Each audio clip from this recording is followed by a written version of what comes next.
તો હવે જોઈશું વિગતવાર સમાચાર અમદાવાદથી। તો અમદાવાદ મહાનગરપાલિકાની ચૂંટણીમાં ભારતીય જનતા પાર્ટીના ભવ્ય વિજય બાદ ભાજપ કાર્યાલય ખાનપુર ખાતે વિજયોત્સવનો માહોલ જોવા મળ્યો હતો। આ પ્રસંગે શહેર પ્રમુખ પ્રેરક શાહે મીડિયા સાથે વાતચીતમાં જણાવ્યું હતું કે એકંદરે ભાજપ માટે ખૂબ જ સારું પરિણામ આવ્યું છે અને અમે કોંગ્રેસની અનેક બેઠકો કબજા કરી છે। જોકે તેમણે સ્વીકાર્યું હતું કે ભાજપનો ગઢ ગણાતી ખાડિયાની પેનલ ગુમાવવાનું તેમને દુઃખ થયું છે। તેમણે વધુમાં ઉમેર્યું છે કે બેઠકો પર પક્ષની હાર થતા અથવા જ્યાં સુધી થઈ છે તેની સમીક્ષા કરવામાં આવી છે। આગામી સમયમાં ઝીણવટભરી સમીક્ષા કરવામાં આવશે।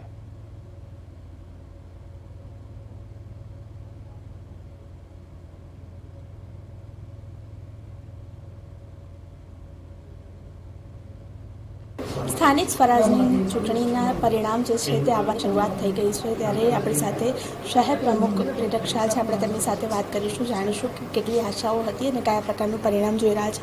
પ્રેરકભાઈ, પરિણામો આવવાની શરૂઆત થઈ ગઈ છે, કેટલી આશા હતી અને કયા પ્રકારનું પરિણામ અત્યારે જોઈ રહ્યા છો? સવારથી જે પ્રકારે પરિણામોના રુઝાન આવવાના શરૂ થયા, એક પછી એક અનેક વોર્ડમાં ભારતીય જનતા પાર્ટીની પેનલ વિજેતા બનવા તરફ જઈ રહ્યા છે।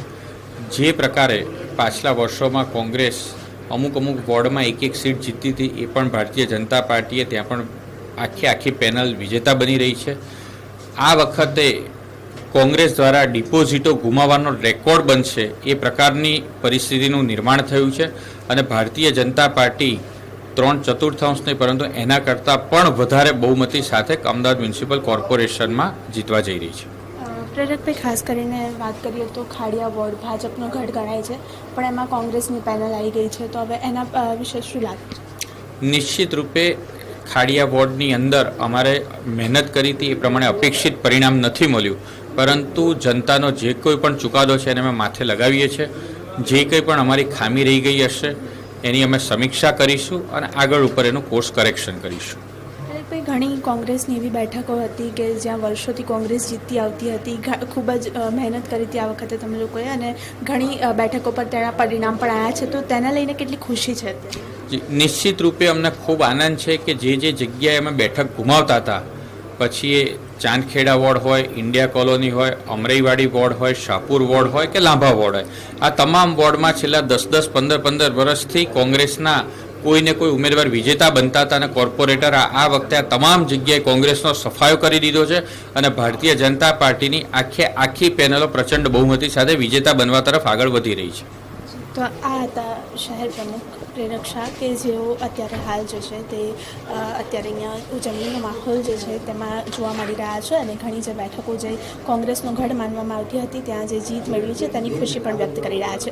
કેમેરામેન ગૌતમ જાદવ સાથે મૈત્રી વ્યાસ, પ્રદેશ 24 ગુજરાતી, અમદાવાદ। જે દુઃખ થયું છે, પરંતુ ભાજપે જે પ્રકારે અપેક્ષા રાખી હતી તે અંગેનું રિઝલ્ટ મળ્યું નથી, પરંતુ સમગ્ર અમદાવાદની અંદર જો નજર કરવામાં આવે તો ભાજપને પરિણામો સારા મળ્યા છે તેનું પણ તેઓએ ઉલ્લેખ કર્યો હતો। તો સમગ્ર મામલે છે તે ભાજપને ભારે બહુમત મળ્યું છે અમદાવાદની અંદર, પરંતુ ભાજપનો જે વર્ષોથી ગઢ ગણાય છે ખાડિયા બેઠક તે ભાજપે હાલ તો ગુમાવી દીધી છે અને ભાજપે તેનું દુઃખ પણ વ્યક્ત કર્યું છે, જ્યારે સામે કોંગ્રેસની અંદર આ વિજયને લઈને ઉત્સાહ જોવા મળી રહ્યો છે। વર્ષોથી ખાડિયા બેઠક પર છે તે ભાજપનો કબજો હતો, પરંતુ આ વર્ષે છે ત્યાં કોંગ્રેસની જીત થતાં ભાજપની અંદર દુઃખની લાગણી પ્રવર્તી ગઈ છે।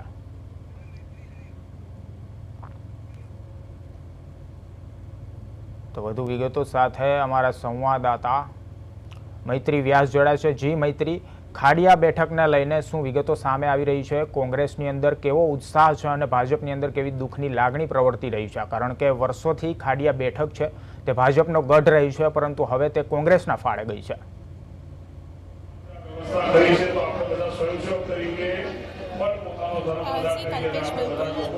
સાહીઠ જેટલી જે અંદાજે જે બેઠકો છે તે અમદાવાદ ફાળે આવી છે, પણ સૌથી મહત્વની વાત એ છે કે સૌથી ભાજપનો ગઢ માનવામાં આવતો હતો ખાડિયા, તે આ વખતે જે છે તે ભારતીય જનતા પાર્ટીના હાથમાંથી છૂટી ગયો છે અને આ વખતે ખાડિયા વોર્ડ જે છે તે કોંગ્રેસને ફાળો ગયો છે. મહત્વનું કહી શકાય કે પ્રેરક શાહ જે છે શહેર પ્રમુખની સાથે આપણે જ્યારે પ્રદેશ મહામંત્રી ગુજરાતી દ્વારા વાતચીત કરવામાં આવી હતી ત્યારે તેમણે પણ જણાવ્યું હતું કે તેમને ક્યાંક ને ક્યાંક ખાડિયા વોર્ડ ગુમાવવાનું ગમ છે, પણ બીજી કેટલીક બેઠકો પર જ્યાં જીત મેળવવાની તેમણે ખુશી વ્યક્ત કરી હતી. 160 જનતા પાર્ટીની જીત થઈ છે. હાલ આપણે દ્રશ્યો દેખાઈ રહ્યા હશે કે જે ખાનપુર જે ભાજપનું કાર્યાલય આવેલું છે ત્યાં ખાતે જે છે તે ભાજપ દ્વારા ભવ્ય ઉજવણી કરવામાં આવી રહી છે. મોટી સંખ્યામાં જે છે તે ભારતીય જનતા પાર્ટીના કાર્યકર્તાઓ જે છે તે હાજર રહ્યા છે. ખાસ કરીને વાત કરીએ તો મુખ્યમંત્રી ભૂપેન્દ્ર પટેલ સહિત જે છે તે પ્રદેશ પ્રમુખ જે છે તે જગદીશ વિશ્વકર્મા તે પણ આજે ઉજવણી છે તેમાં હાજર રહેવાના છે. ખાસ કરીને વાત કરીએ તો અત્યારે જે છે તે તૈયારીઓ શરૂ કરી દેવામાં આવી છે. થોડી વારમાં જે છે પ્રદેશ પ્રમુખ જે છે આજે ઉજવણીમાં ભાગ લેશે અને મોટી સંખ્યામાં કાર્યકર્તાઓ પણ હાજર રહ્યા છે.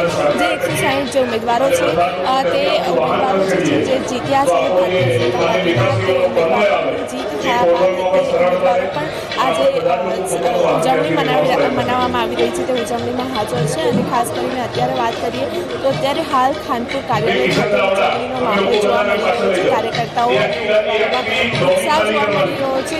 મોટી સંખ્યામાં કાર્યકર્તાઓ અને ઉમેદવારો જે છે ખાનપુર કાર્યાલય પહોંચ્યા છે અને અહીંયા ઉજવણીનો માહોલ સર્જાયો છે. ત્યારે મુખ્યમંત્રી ભૂપેન્દ્ર પટેલ પણ અહીંયા આવવાના છે. અને ખાસ કરીને વાત કરીએ તો કોંગ્રેસ દ્વારા આ વખતે જે છે તે 7 જેટલા જે વોર્ડ છે ત્યાં કોંગ્રેસની પેનલ જીતી છે. સાથે વાત કરીએ તો કુબેરનગરમાં સરસપુર, બાપુનગર અને જે જમાલપુર છે ત્યાં જે છે ત્યાં પણ કોંગ્રેસની બેઠકો જોવા મળી રહી છે. ત્યારે ખાસ કરીને અત્યારે જે છે તે આપણે ખાસ દ્રશ્યો જોઈ રહ્યા હશો કે 160 જેટલી જે છે તે બેઠકો જીત્યા બાદ જે છે તે ભારતીય જનતા પાર્ટીના કાર્યકર્તાઓ છે તે અત્યારે હાજર રહ્યા છે. અને થોડી જ વારમાં જે છે તે આ ઉજવણી છે તે શરૂ કરી દેવામાં આવશે. મુખ્યમંત્રી પટેલ અને પ્રદેશ પ્રમુખ જગદીશ વિશ્વકર્મા પણ ખાસ આ જે ભારતીય જનતા પાર્ટી દ્વારા જે ઉજવણી કરવામાં આવી રહી છે તે ઉજવણીમાં તેઓ પણ ખાસ હાજરી આપવાના છે. બિલકુલ મૈત્રી, સમગ્ર વિગતો બદલ આપનો ખૂબ ખૂબ આભાર.